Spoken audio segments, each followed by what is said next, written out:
तुलसी में घर का ऐसा जल भूलकर भी मत चढ़ाना, पूरा घर कंगाल हो जाएगा, घर में गरीबी आ जाएगी।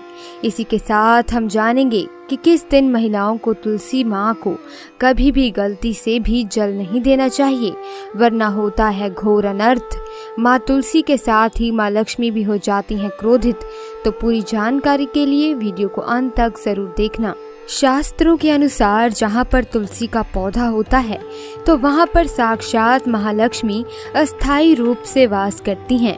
आपको बता दें कि जो व्यक्ति सही तरीके से तुलसी की पूजा पाठ और देखभाल अगर कर लेता है तो सदैव महालक्ष्मी उसके घर में अपना स्थान बना लेती है। लेकिन तुलसी के कुछ वास्तु नियमों को आपको ध्यान में रखना अवश्य है। ऐसे में आइए उन वास्तु नियमों के बारे में जानते हैं। नंबर 1, नियमित तौर पर तुलसी के दर्शन करने और हाथ जोड़ने से व्यक्ति के सभी पाप खत्म हो जाते हैं। ऐसे में उसके अंदर एक नई ऊर्जा का संचार होता है जो उसे कामयाब बनाती है। नंबर 2, शास्त्रों के अनुसार तुलसी माता अगर जिस व्यक्ति पर मेहरबान हो जाएं तो उसे रंक से राजा बना देती हैं। इसीलिए माता लक्ष्मी की सच्चे दिल से जो व्यक्ति पूजा पाठ करता है उसे उसका फल अवश्य मिलता है। नंबर 3, तुलसी के पौधे में प्रतिदिन पूजा पाठ और शाम को दीपक जलाने से व्यक्ति की सभी इच्छाएं पूरी होती हैं। नंबर 4, यदि आपका कारोबार कम चलता है या पूरी तरह से ठप हो गया है तो ऐसे में आप परेशान ना हो। हर शुक्रवार के दिन तुलसी के पौधे में कच्चा दूध चढ़ाते रहें, आपकी परेशानी जल्द ही दूर हो जाएगी।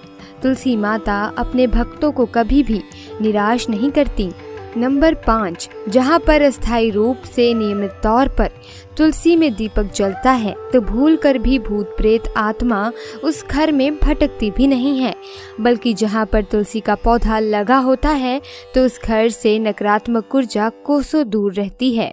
नंबर 6, अगर आपके घर में पैसों की तंगी रहती है और घर की जमा पूंजी धीरे धीरे कम होती जा रही है तो ऐसे में आप तुरंत तुलसी का पौधा घर पर ले आएं और नियमित रूप से उसकी पूजा करें और देखें तुलसी माता का चमत्कार।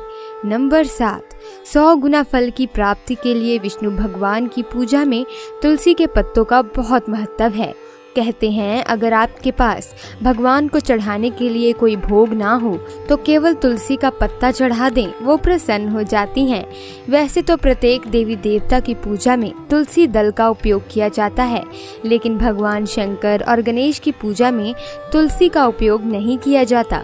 नंबर 8, अगर आपके बच्चे को किसी की बुरी नज़र लगी है तो उसे बचाने के लिए तुलसी के 7 पत्ते और 7 काली मिर्च के दाने मुट्ठी में लेकर बच्चे के सिर से पैर तक 7 बार उतार कर घर के पीछे की तरफ रख दें, सब ठीक हो जाता है। ये आपको क्लॉकवाइज डायरेक्शन में घुमाना है, यानी घड़ी की सुई की दिशा में उतारनी है। नंबर 9, परेशानी को जड़ से खत्म करने के लिए और बीमारी को दूर भगाने के लिए शाम होने से पहले 4-5 तुलसी के पत्ते तोड़कर तकिए के नीचे रखकर सो जाएं और सुबह होने के बाद कुछ पत्ते खा लें। धीरे धीरे आपकी सभी समस्या खत्म हो जाएंगी। ऐसे में बचे हुए पत्ते फिर से तकिए के नीचे रखकर सो जाएं और सुबह खा लें। ये नियम अपनाएं और देखिए चमत्कार। नंबर 10, ज्योतिष शास्त्र के अनुसार कहा जाता है कि तुलसी की माला पहनने से बुध और गुरु ग्रह बलवान हो जाते हैं। ज्योतिष अनुसार कहा जाता है कि तुलसी की माला पहनने से सभी प्रकार के सुख मिलते हैं और कोई बुरी नज़र कभी नहीं लगती। तुलसी की माला पहनने से पहले इसे गंगा जल और धूप दिखाना चाहिए। तुलसी की माला पहनने से पहले मंदिर में जाकर श्री हरि की पूजा करनी चाहिए।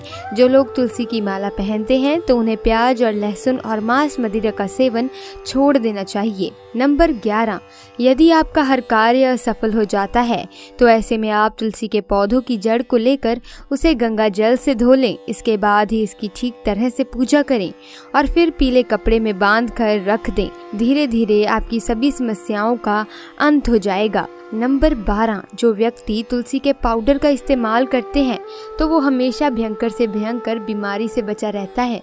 तुलसी का पाउडर कई अनेकों बीमारियों को जड़ से खत्म करता है। नंबर 13, जो व्यक्ति सच्चे दिल से तुलसी विवाह करवाता है तो सभी देवी देवताओं की कृपा उस पर बरसती है। तुलसी माता सदैव उसके साथ रहती हैं और उसके हर बिगड़े कार्य को पूरा कर देती हैं। नंबर 14, तुलसी को कौन सी दिशा में रखें, आइए जानते हैं। वास्तुशास्त्र के अनुसार तुलसी का पौधा लगाने के लिए उत्तर दिशा या उत्तर पूर्व दिशा या फिर पूर्व दिशा का चुनाव करना चाहिए, सबसे उत्तम है। नंबर 15, तुलसी का पौधा कभी भी घर पर लाएं तो बृहस्पतिवार के दिन ही लाएं और सुबह के समय ही लगाएं और ऐसे में गलती से भी तुलसी के नीचे ना ही शिवलिंग को रखें और ना ही गणेश की प्रतिमा को। इस बात का विशेष ध्यान रखें कि तुलसी पर कभी भी गंदा या अशुद्ध जल नहीं चढ़ाना चाहिए। हमेशा साफ शुद्ध जल का ही उपयोग करें। अगर जो पानी पीने के लायक ना हो तो ऐसे जल का उपयोग ना ही करें। जिस जल को आप पीने के लिए उपयोग कर सकते हैं, ऐसे जल से ही तुलसी को पानी देना चाहिए। इसके अलावा कुछ और बातों पर भी ध्यान देने की ज़रूरत है। अगर आपने घर की तुलसी छत पर रखी है तो निश्चित रूप से आपके घर की उत्तर दिशा में चींटियां निकलनी शुरू हो जाएंगी। घर की उत्तर दिशा में कहीं ना कहीं दरारें पड़नी भी शुरू हो जाएंगी। जिन लोगों के घर पर तुलसी का पौधा नहीं होता, वहाँ पर कबूतर अपना घोंसला बना लेते हैं। इसे बुरे केतु की निशानी माना जाता है। ध्यान देने वाली बात यह है कि दक्षिण पश्चिम में और दक्षिण में हमेशा श्यामा तुलसी रखी जाती है। श्याम तुलसी में पत्तियां बिल्कुल हरी और बड़ी होती हैं। इसे तुलसा जी भी कहते हैं। तुलसा जी को दक्षिण दिशा में रखने पर वास्तु दोष दूर होता है। दोस्तों, तुलसी को घर की छत पर रखा शुभ नहीं माना जाता। अगर आपके पास तुलसी जी को छत पर रखने के सिवाय कोई और जगह नहीं है तो एक विशेष उपाय करें। तुलसी को कभी भी अकेले न रखें, हमेशा उसे केले के पौधे के साथ रखें। दोनों पौधे बिल्कुल साथ में रखें और इसे मौली से बांध लें। इससे आपको वास्तु दोष की हानि नहीं होगी। सबसे ज्यादा जो महिलाएं सवाल पूछना चाहती हैं वे ये है कि क्या मासिक धर्म के दौरान तुलसी की पूजा की जा सकती है, क्या महिलाएं तुलसी को मासिक धर्म के दौरान जल चढ़ा सकती हैं या नहीं।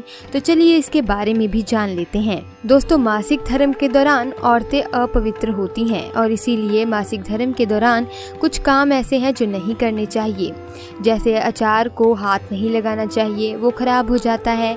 मंदिर नहीं जाना चाहिए, चौराहे पर नहीं जाना चाहिए क्योंकि इससे बुरी नज़र लग सकती है। ऐसे ही पौधों में पानी भी नहीं देना चाहिए, इससे पौधे सूख जाते हैं और कोई भी धार्मिक कार्य भी नहीं करने चाहिए। इसीलिए आपको मासिक धर्म के दौरान तुलसी को जल भी अर्पण नहीं करना चाहिए। तुलसी व्रत भी नहीं करना चाहिए, तुलसी के पास भी नहीं जाना चाहिए, वरना तुलसी का पौधा सूख सकता है। तुलसी अपवित्र हो जाती है। तुलसी की पवित्रता का खास ख्याल रखा जाना चाहिए। मासिक धर्म के दौरान चौथे दिन स्नान करने के बाद ही आपको कोई धार्मिक कार्य करना चाहिए। दोस्तों, वीडियो में दी गई जानकारी अगर आपको अच्छी लगी, वीडियो को लाइक करना, चैनल को सब्सक्राइब करना मत भूलना। मिलते हैं अगली वीडियो में। बहुत बहुत धन्यवाद।